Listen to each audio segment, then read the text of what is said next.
Go to Ukraine right now. Senior foreign correspondent Ian Pannell is on the scene. Ian.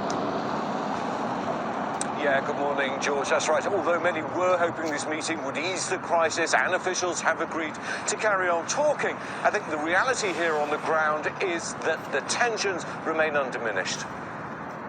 This morning, exclusive pictures of American-supplied weapons on the front lines in Ukraine's conflict with Russian-backed rebels.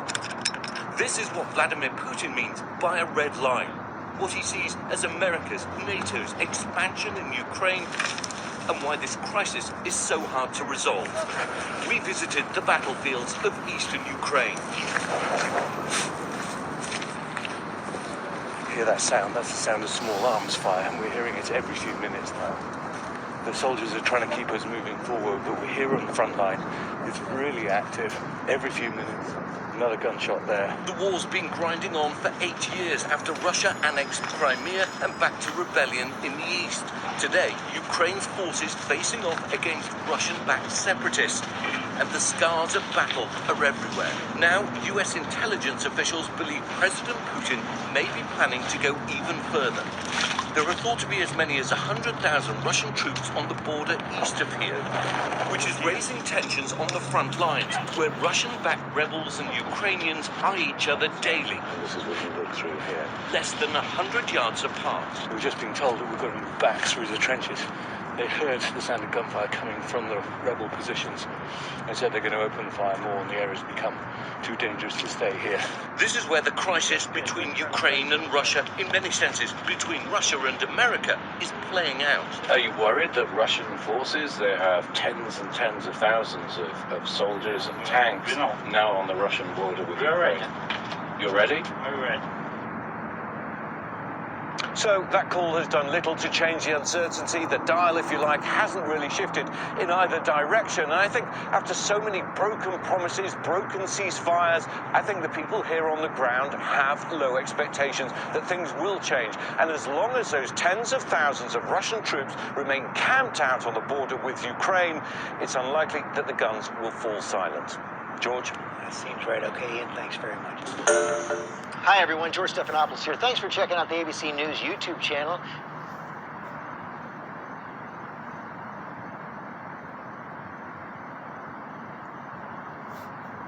Successful entrepreneurs know, without the right tools, you can't grow fast. That's why I created NetSuite, the world's... As rumors of a possible war between Russia and Ukraine continue in the mainstream media, Russian President Vladimir Putin and his U.S. President Joe Biden held a video conference today to address that and other issues that concern the two superpowers. RT's Alex Mihailovich has the story. It was a highly anticipated conversation between two of the most powerful men in the world. As many expected, Ukraine was at the top of the agenda. We will have an important event in relations, a phone and video contact between Presidents Putin and Biden. Unconditionally, we will clearly outline our approaches regarding the Ukrainian settlement. We will speak about the necessity of the Ukrainian regime to fulfill clearly defined commitments within the Minsk package of measures. Apparently, Kiev will not listen to anybody but the United States. The more than 2-hour-long online conversation between U.S. President Joe Biden and Russian President Vladimir Putin was mostly held behind closed doors.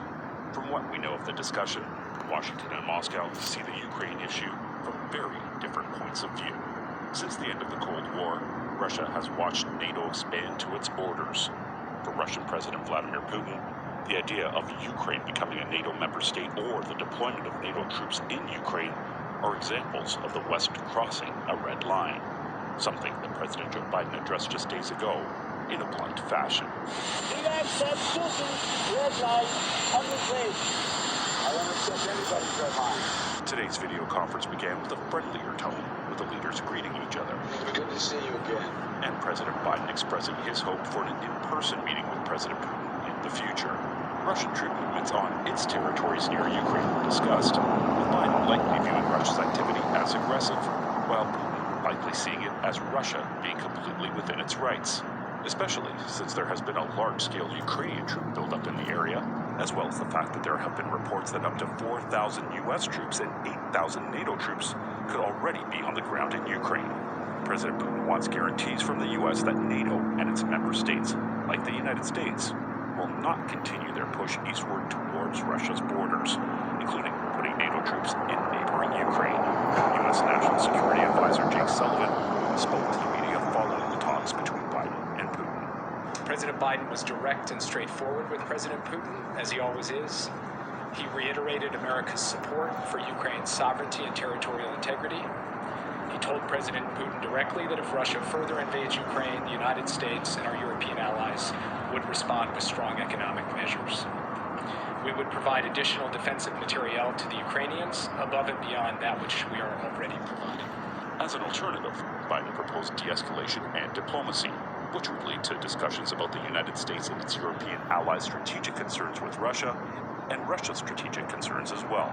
Today's virtual meeting is the fifth conversation between the two leaders since Joe Biden took office. President Biden discussed the outcome of the conversation with a number of America's European allies after the call. Moving forward, he will be talking to other allies and members of the U.S. government. President Biden and President Putin agreed to have their teams follow up on the issues discussed today. For News on RT America, I'm Alex Mihalovich.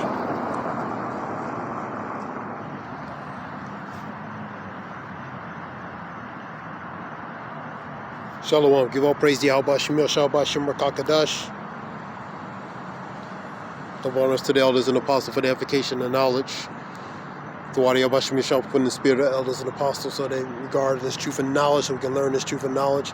Call Yahweh Shemil, Shalom, Shem Rakakadash. Give all praise to Yahweh Shemil, Shalom, Shem Rakakadash.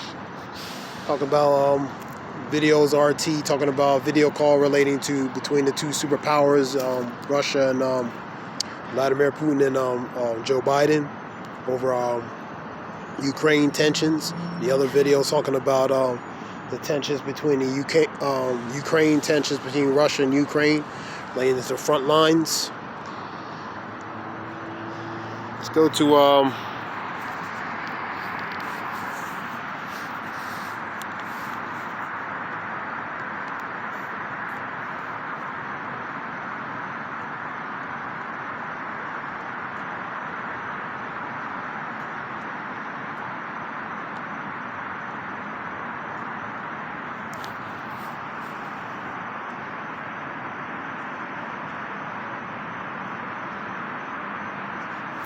Matthew 24:6, and ye shall hear wars and rumors of wars. See that ye be not troubled, for all these things must come to pass, but the end is not yet. For nation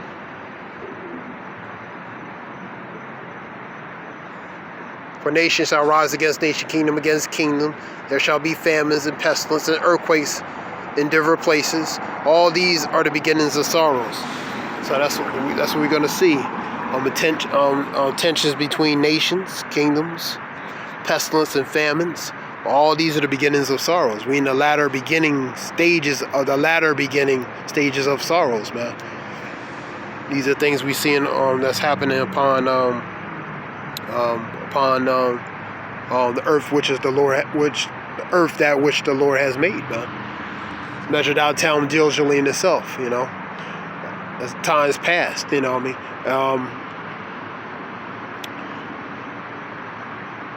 For the Lord is beginning to visit with the Lord is beginning to visit the earth which He has made, man.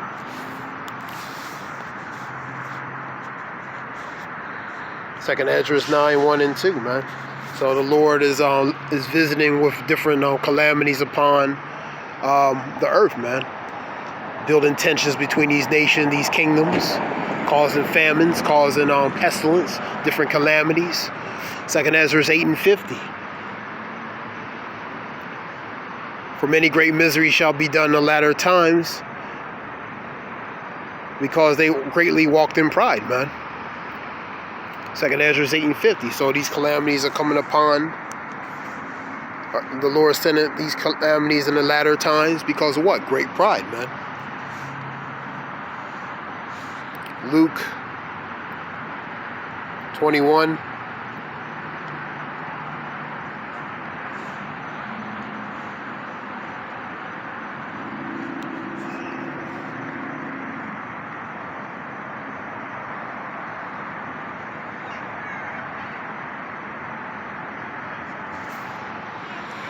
But when ye shall hear wars and commotions, be not terrified, for these things must first come to pass, but the end is not by and by. Then said he unto them, nation shall rise against nation, kingdom against kingdom. Great earthquakes shall be in different places, plenty of earthquakes all over the world, uproars of the people, earthquakes and uproars of the people.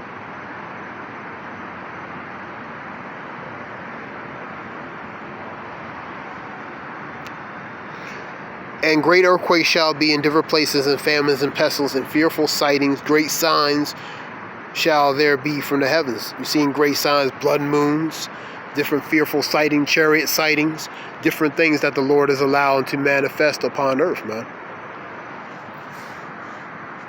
Go to Mark 13.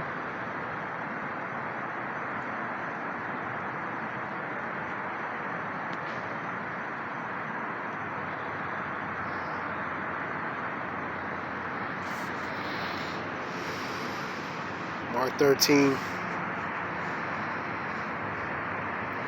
Similar language as in Luke and Matthew 24. And when ye shall hear wars and rumors of wars, as you see in these nations, these proxy wars, these tensions between the nations, and when you hear rumors of wars, and tensions are building up, potentially for rumors of war, these little proxy wars, these little drills between these countries. These are the precursors of that. And when ye shall hear wars and rumors of wars, be ye not troubled, for such things must need be, but the end shall not be yet. For nation shall rise against nation, kingdom against kingdom, and there shall be earthquakes in different places, and there shall be famines and troubles. And these are the beginnings of sorrows, man. So that's the times we're in. These are all the signs relating to the times of sorrows, man.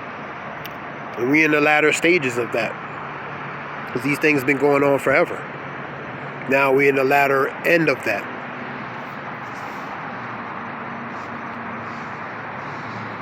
Let's go to 2 Ezra 9 and read that.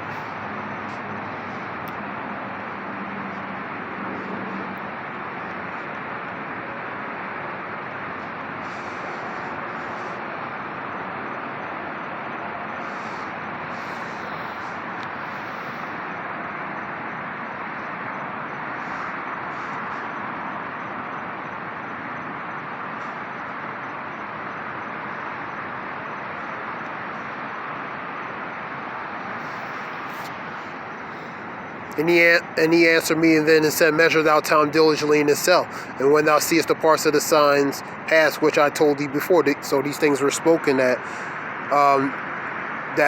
certain things were going to manifest in the latter times, man. A certain generation would experience these things. How you measure thou time diligently in itself? By paying attention to what's going on in society, man, and using the scriptures to as the measuring tool or the guide for that, man. Then shall thou understand it is the very same time wherein the highest will begin to visit the world which he has made. And that's what the Lord is doing. He's beginning to visit the world which he has made by sending different signs, fearful sightings, different signs, different calamities, famines, things happening in places that normally wouldn't happen. He's allowing certain things to manifest pretty much all over the world, man. Uproars of the people, division.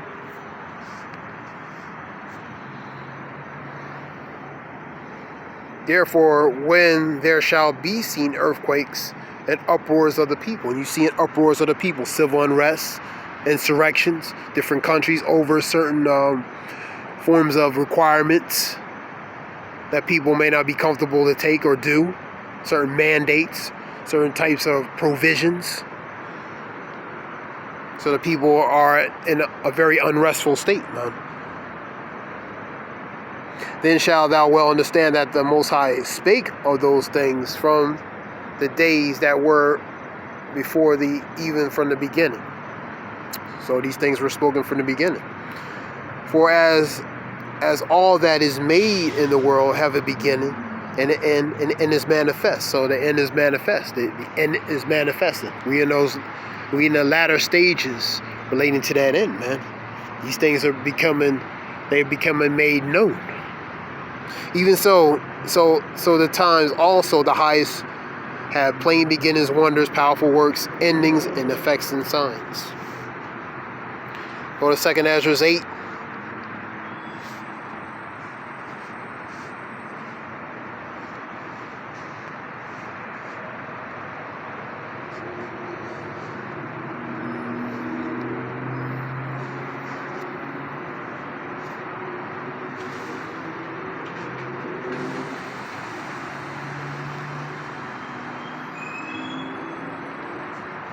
And 50. For many great misery shall be done to them that in the latter time shall dwell in the world. So these miseries. For many great misery shall be done, Shalakia. For many great misery shall be done to them that in the latter time shall dwell in the world, because they have walked in great pride. And that's pretty much all the inhabitants of the world, man. The Lord is beginning to visit the earth which he has made, the world which he has made, by sending different miseries upon the people, man, in the latter times, man. Because of what? Pride, man.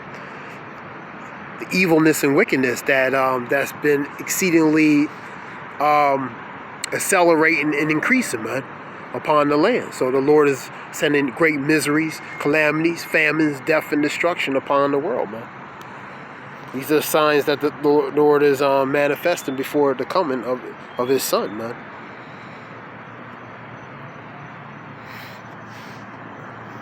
This is something short. I want to give all praise to Yahweh Bashim Yoshua Bashim Rakakadash. I hope it helps this brother Zayah, which means wolf. All praise Yahweh Bashim Yoshua Bashim Rakakadash. I hope it helps in some way. Shalom. Thanks.